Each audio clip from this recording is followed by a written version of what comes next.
আসসালামু আলাইকুম বন্ধুরা, আজ আমরা তোমাদের মধ্যে নিয়ে আসলাম আমার বাংলা বই চতুর্থ শ্রেণীর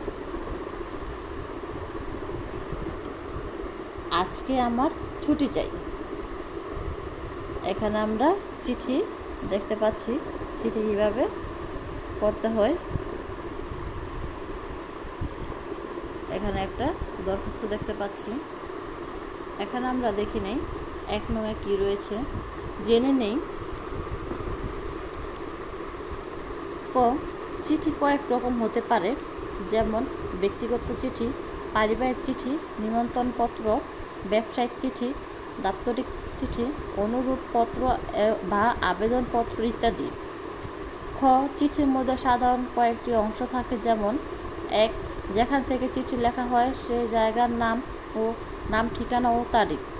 2. সম্বোধন বা সম্ভাষণ। 3. মূল বক্তব্য, ভিতরের যা কথাগুলো থাকে। 4. বিদায় সম্ভাষণ, পত্রের রীতিটানা। 5. প্রেরকের যে চিঠি পাঠাচ্ছে তার নাম ও ঠিকানা। 6. প্রাপকের যে চিঠি পাবে তার নাম ও ঠিকানা। 2. নিচে প্রশ্নগুলোর উত্তর বলি ও লিখি।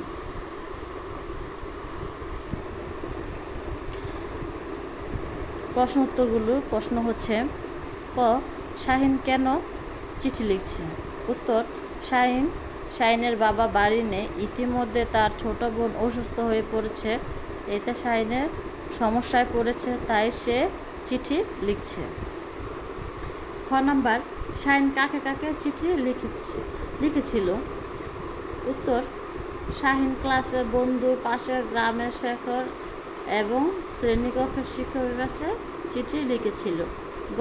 বন্ধু শেখর কেন শাহিনের চিঠি লিখেছিল? বন্ধু শেখর যাতে শাহিনের চিঠিটি শ্রেণীকক্ষের কাছে পৌঁছায় এবং তার কথা বলে, এছাড়া যাতে ওই দিনে সব পড়া ভালো করে দেখে ও লিখে আনে। পরবর্তীতে শাহিন বন্ধুর কাছ থেকে পড়া এবং লেখা সংগ্রহ করবে, তাই শাহিন বন্ধুর শেখরকে চিঠি লিখেছিল। চিঠি লেখার পর শাহিনের কী লাভ হয়েছে? চিঠি লেখার ফলে শাহিনের 2টি লাভ হয়েছে। 1. তার ছুটি মঞ্জুর হয়েছিল। 2. শেখরের কাছ থেকে পড়া জানতে পেরেছিল। নাম্বার, চিঠিতে সাধারণত কয়টি অংশ থাকে? চিঠিতে সাধারণত 6টি অংশ থাকে। এগুলো হলো: 1. যেখান থেকে চিঠি লেখা হয়েছে সেই জায়গার নাম, ঠিকানা ও তারিখ। 2. সম্বোধন ও সম্ভাষণ। 3. মূল বক্তব্য, ভেতরে যে কথাগুলো থাকে। 4. বিদায় সম্ভাষণ, পত্রের ইতিটানা। 5. প্রেরক যে চিঠি পাচ্ছে তার নাম ও ঠিকানা। 6. প্রাপক যে চিঠি পাবে তার নাম ও ঠিকানা। 3 নংয়ে রয়েছে শূন্যস্থান। চিঠির প্রথম অংশ, চিঠির দ্বিতীয় অংশ, চিঠির তৃতীয় অংশ, চিঠির চতুর্থ অংশ, চিঠির পঞ্চম অংশ, চিঠির ষষ্ঠ অংশ। উত্তর, চিঠির প্রথম অংশ, যেখান থেকে চিঠি লেখা হচ্ছে সেই জায়গার নাম, ঠিকানা ও তারিখ। দ্বিতীয় অংশ, সম্ভাষণ ও সম্বোধন। তৃতীয় অংশ, মূল বক্তব্য, ভিতরে যে কথা থাকে। চতুর্থ অংশ, বিদায় বিশেষণ সম্ভাষণ, পত্রের ইতিটানা। পঞ্চম অংশ, প্রেরকের যে চিঠি পাচ্ছে তার নাম ও ঠিকানা। ষষ্ঠ অংশ, প্রাপকের যে চিঠি পাবে তার নাম ও ঠিকানা। 4 নাম্বার, দাদুর কাছে একটা ব্যক্তিগত চিঠি। পাশের স্কুলের সাথে অনুষ্ঠিত ফুটবল খেলার দেখার জন্য চতুর্থ শ্রেণীর পক্ষ থেকে ছুটি চেয়ে প্রধান শিক্ষকের নিকট একটা আবেদন। 5. লিখল, দেবে, পড়ছে, দেখবে, আসবো, পারছি, লিখবো, পড়লেন, জানতে। এগুলো সবই ক্রিয়াপদ, যার দ্বারা কোনো কাজ করা বোঝায় তাকে ক্রিয়াপদ বলে। দাদুর কাছে ব্যক্তিগত চিঠি, আমরা এই চিঠিটি দেখি নেই। শিবগঞ্জ, চাঁপাইনবাবগঞ্জ, এই তারিখ। শ্রদ্ধেয় দাদু, আমার সালাম নেবেন, আশা করি ভালো আছেন। আপনার দোয়ায় আমরাও সবাই ভালো আছি। দাদু, আগামী 25 মার্চ 2025 সাল তারিখে আমার 8ম জন্মবার্ষিকী। আমি চাই আমার জন্মদিনে আপনি যেন উপস্থিত থাকেন, কেননা আপনি উপস্থিত থাকলে অনুষ্ঠানটি সুন্দর হবে। আপনি না থাকলে অতটা সুন্দর হবে না। তাই আমার অনুরোধ, আপনি আমার জন্মদিনে অন্তত 2 দিন আগে আমার বাসায় চলে আসবেন। মার ইচ্ছে আপনি উপস্থিত থেকে আমাদের সবাইকে দোয়া করবেন। আজ আর নয়, আপনি এলে বাদবাকি কথা হবে। ইতি, আপনার স্নেহের মাহির।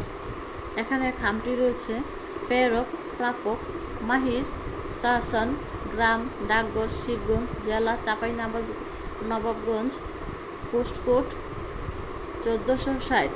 প্রাপক হাসির তাহসান, গ্রাম মধুপুর, ডাকঘর মধুপুর বাজার, জেলা নরসিংদী, পোস্টকোড 1450। পাশের স্কুলের সাথে অনুষ্ঠিত ফুটবল খেলা দেখার জন্য 4th শ্রেণীর কাছ থেকে ছুটি চেয়ে প্রধান শিক্ষকের নিকট আবেদন। উত্তর, বরাবর 10 তারিখ মার্চ 2025 তারিখ বরাবর প্রধান শিক্ষক, ফুলকড়ি প্রাথমিক বিদ্যালয়, রামগতি, লক্ষ্মীপুর। বিষয়, খেলা দেখার জন্য মধ্যাহ্ন বিরতির ছুটি প্রদানের আবেদন।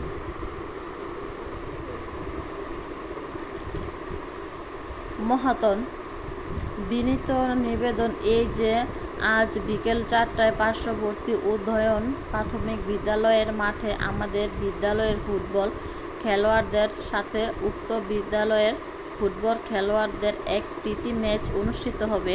আমরা উক্ত খেলা দেখার জন্য আমাদের বিশেষ আগ্রহ প্রকাশ করছি। এমত অবস্থায় মধ্যাহ্ন বিরতির সময় আমরা ছুটি প্রার্থনা করছি। অতএব আমাদের মধ্যাহ্ন বিরতির ছুটি প্রদান করতে মহোদয়ের একান্ত মর্জি কামনা করছি। বিনীত নিবেদক, আপনার অনুগত 4th শ্রেণীর ছাত্রবৃন্দ।